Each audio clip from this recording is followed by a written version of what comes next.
So now, let's go ahead and jump straight into comparing them against each other in sound performance. But there's one thing I got to tell you all first out there.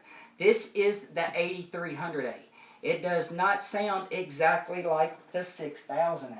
Here is the Audiolab 6000A. And below it, the 8300A, you know, during the initial review, I called the 8300A the big brother from another mother of the 6000A. Meaning it has a bigger, more robust sound to it. It has a little bit more power.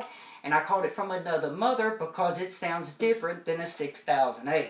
So I don't want anybody taking this review comparison today in context that it would be like me comparing the 6000A to the Marantz PM 8006. Because they do sound different. Yes, the 8300 and the 6000A, yes, they both have some similar sonic characters, but yes, they sound different. In my humble opinion, the 8300A is about a step above in sound performance over the 6000A. Now that is in my subjective humble opinion, because I must say this, that there will be some people out there that prefer the sound of the 6000A over the 8300A. I could see, you know, instances where if somebody had a very bright and lively sounding speaker, the 6000A may do a better job of maturing that sound a little bit better than the 8300A. The 8300A is more of a revealing sounding amplifier than the 6000A.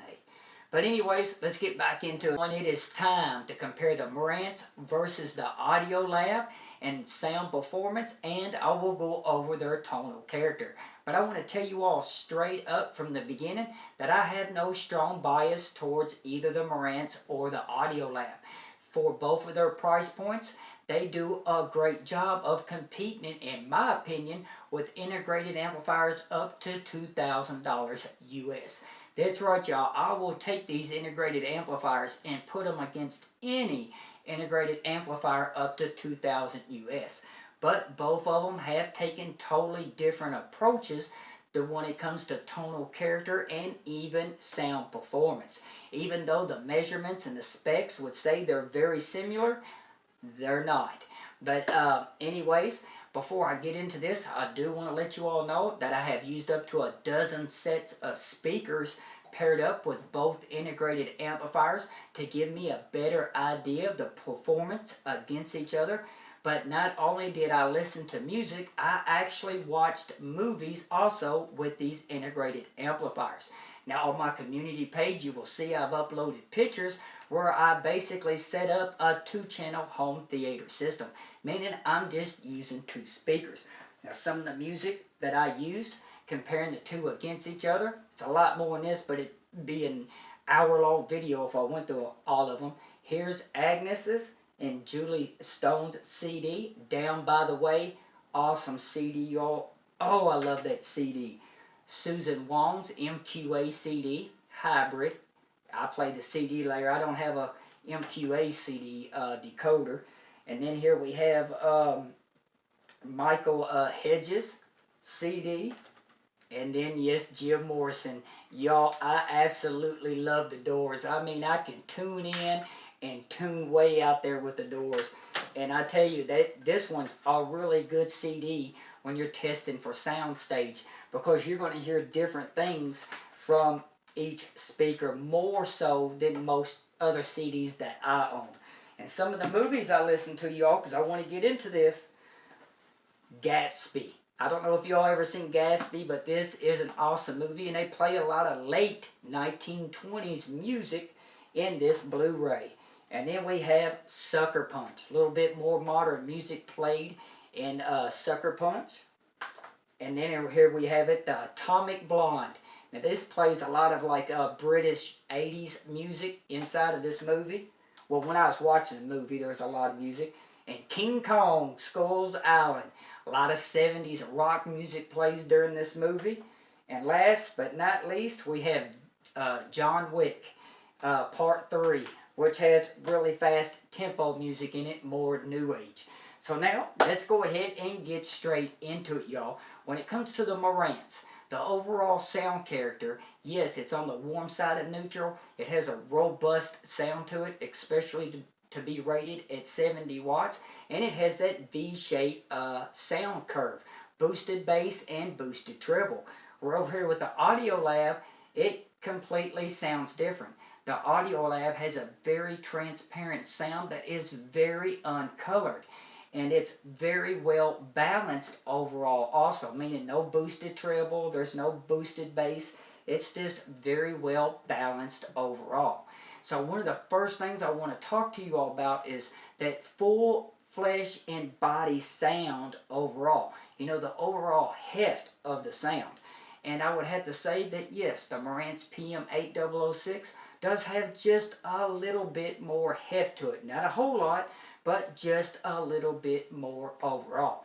I mean, if we talk about the low-end bass, yes, the low-end bass of the Marantz is a little bit stronger than the Audiolab. It's a little bit more rounder, but the Audiolab has what I call nuance bass, meaning the bass, you know, it's faster, it's got better grip to it. Now, it's not as, you know, big or as round as the Marantz, but it is quicker and it is faster. And actually, I get a little bit better what I would call dimensionality with the bass with the Audiolab. Now, when it comes to the mid-range and the top end, yes, the Marantz has a little bit of color to it, has a little bit of warmth to it. Some people like that, some people don't. Whereas the Audiolab 8300, the mid-range and the top end, again, it's very transparent. And one of the things that I noticed the biggest when comparing the two is when it came to male and female vocals. When I was listening to music, you know, the Audiolab, it just sounded a little bit cleaner overall, especially with male vocals. Now, the male vocals with the Marantz didn't sound bad or anything, but it sounded a little bit more chesty overall. But where I noticed the big difference in vocals between these two is actually when I was watching movies, and you know, I'm sitting back listening to the dialogue, you know, people talking. And I noticed I really had to start turning the Marantz up a little bit because it sounded like, you know, the actors and actresses almost sounded like something was over in front of their face. So I actually had to turn the volume up where I did not have to do that with the Audiolab 8300a. I mean, most people probably won't be using, you know, either one of them for home theater, but I did, and that's where I seen the biggest difference overall with vocals. But with music, it's not as much so as when I was watching movies. And I know you're all more about the music. I'm just trying to tell you all that, yes, the vocals with the Audiolab, they're a little bit more natural sounding and a little bit cleaner overall. So now, let's talk about imaging. Now again, you all, I use 12 different sets of speakers, comparing the two against each other. I don't want to make this sound like a speaker comparison, but I am going by the 12 sets of speakers I owned, and I will list them in the description box for you all. Now, one of the first things that I noticed when it came to imaging is the Marantz, you all, that center imaging on this amplifier, that 3D holographic center imaging is badass with this Marantz. I mean, it's an imaging monster. But when it came to, and the center imaging is a little bit, just a little bit better than the Audiolab. But the Audiolab, the overall airiness of the soundstage, that width, how it expands out into the soundstage, done a better job than the Marantz. To me, it was just kind of funny because it was like the soundstage with the Marantz was more concentrated inside one, you know, space.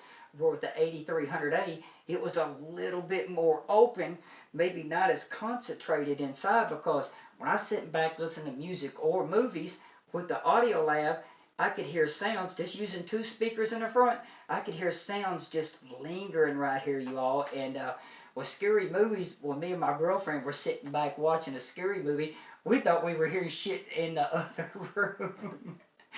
Maybe I smoked one too many, but she don't smoke, so she thought she heard something in the other room also.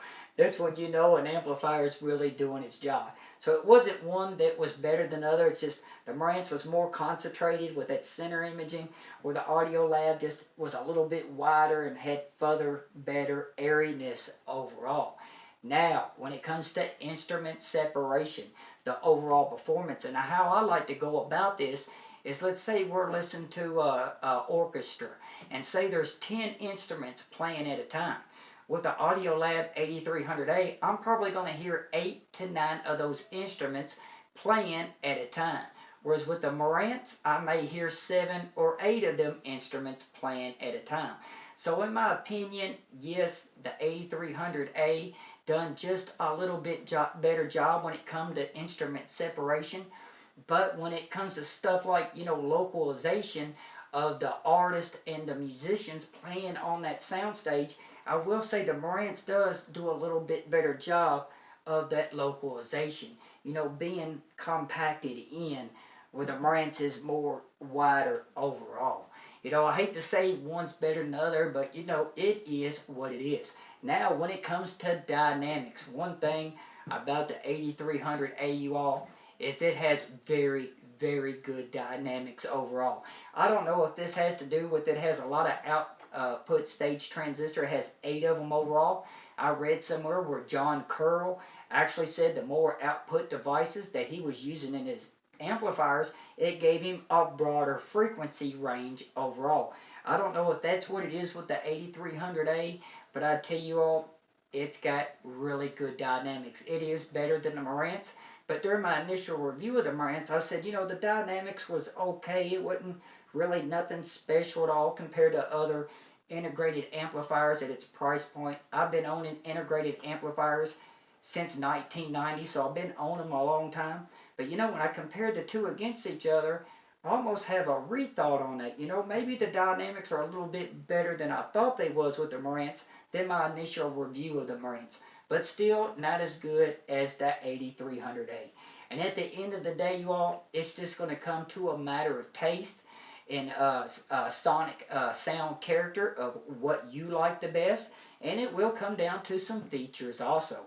Again, the features I really like a lot with the 8300a is it does have that balanced XLR inputs, and when you use it as a dedicated preamp, it turns the amplifier off inside. Let me tell you all something. I didn't say this during my Schiit VIDAR review, but when I used this Audiolab 8300a as a preamp to that VIDAR amplifier, that was the best the VIDAR amplifier ever sounded to me, you all.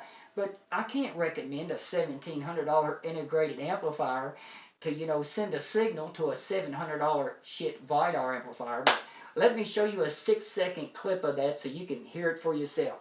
Under 6 seconds.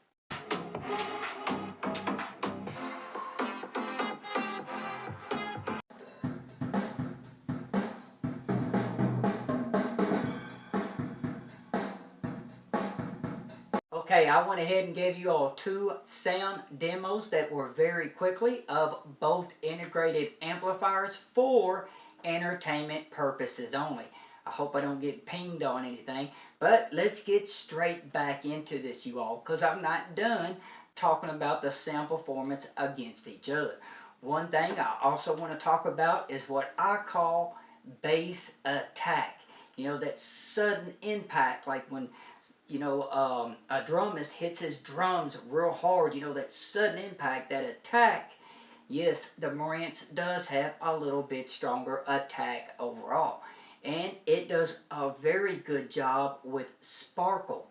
It sparkles very well. The way Marantz tuned this, that sparkle in the top end, that sparkle ain't coming from the top of the treble. It's not coming from the bottom of the treble. It's like right in the middle. And it's pretty sweet sounding to me in the top end.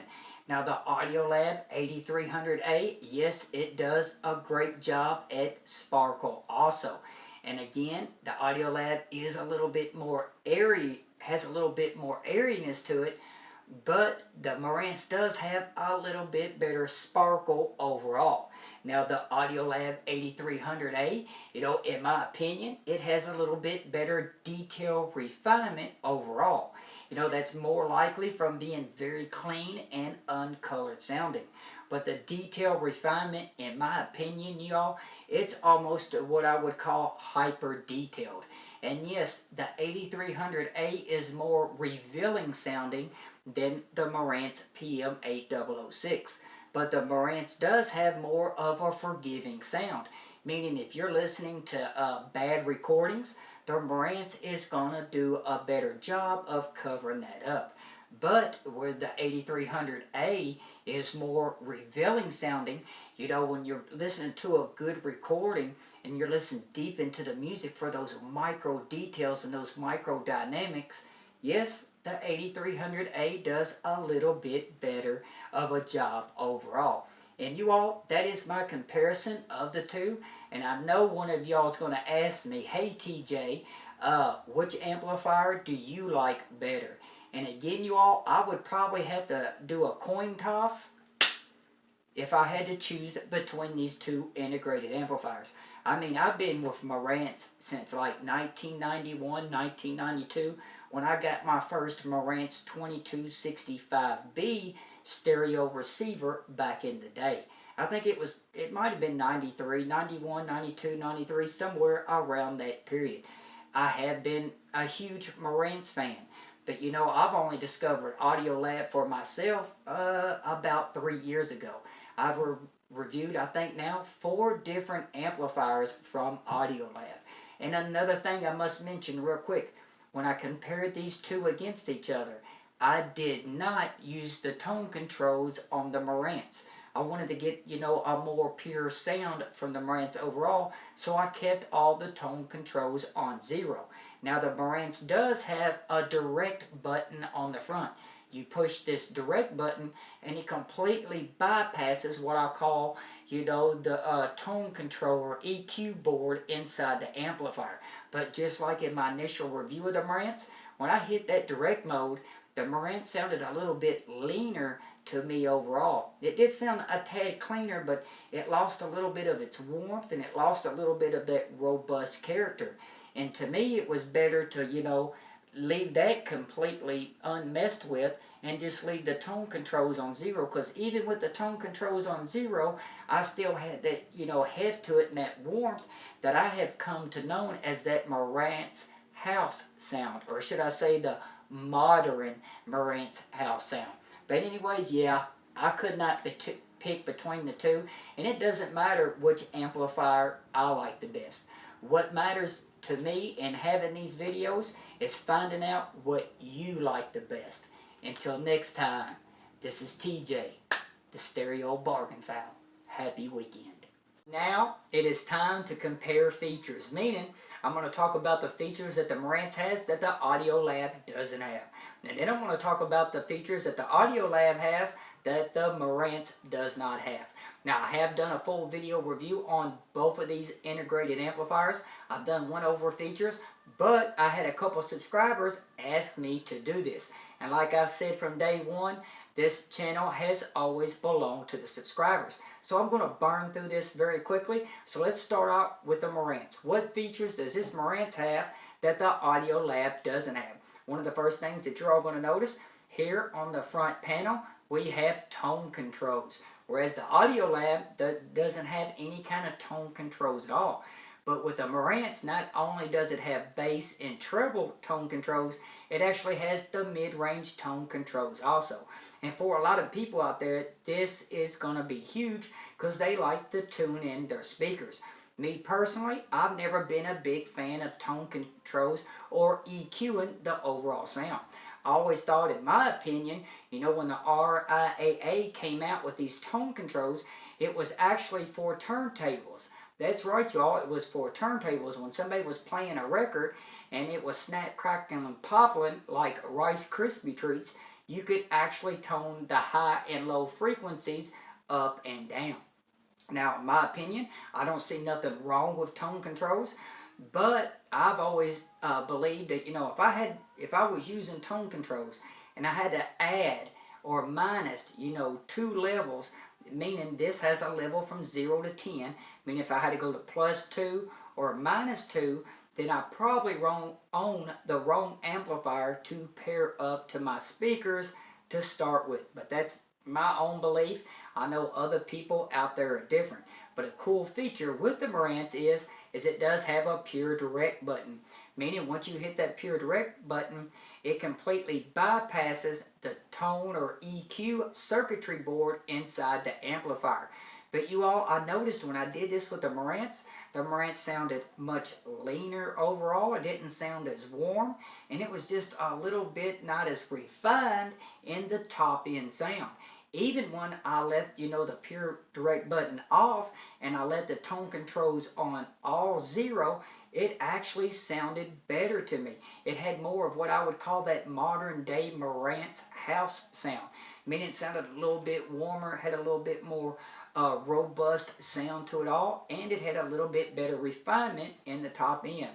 That's one of the first times that's ever happened to me. So another thing that a Marantz has that the Audiolab doesn't have is a headphone amplifier here on the front panel. But this just isn't any kind of headphone amplifier. Actually, Marantz incorporated their own proprietary HDAM SA2 technology with the headphone amplifier, which HDAM, this simply stands for a hyperdynamic amplifier modules. But it is Marantz design, and the Audiolab, as you see, doesn't come with any kind of headphone amplifier. Another thing that the Marantz comes with is speakers A and speakers B output switches on the front, where you can go back and forth between 2 different sets of speakers. But if you play 2 sets of speakers at the same time with the Marantz, Marantz does recommend that you use speakers that are 8 ohms and above. Now the cool thing is with the Audiolab, yes, it does on the back have 8 different 5-way binding posts where you can hook up to 2 different sets of speakers. I wouldn't recommend it, and Audiolab basically told me you can do this. You can run 2 sets of speakers with it, but they also recommend that you use speakers that are 8 ohms and above. They basically told me this is more for bi-amping speakers. So now, what's another thing that the Marantz has that the Audiolab doesn't have? And that is no other than, you all check out the size. I got to talk about it. It's worth talking about. Features is features. Look at the size of these 5-way speaker binding posts. They are huge. And again, proprietary to Marantz. Marantz makes their own 5-way binding post, and those are huge.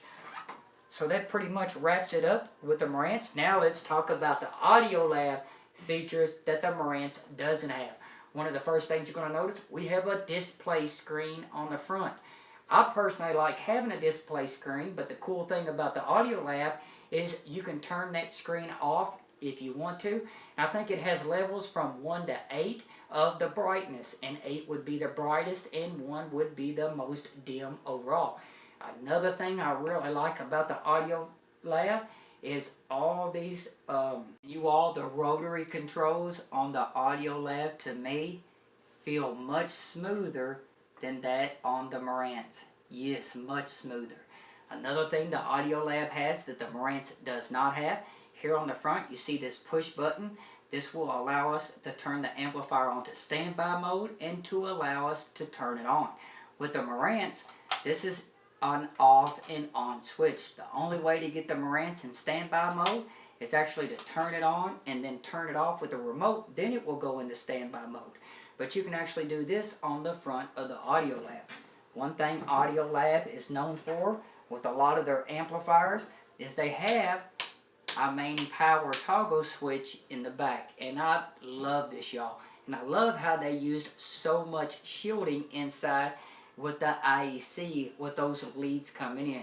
Audiolab done an awesome job on that. If you haven't seen my video review of the Audiolab, go check it out. Another thing the Audiolab has that the Marantz doesn't have.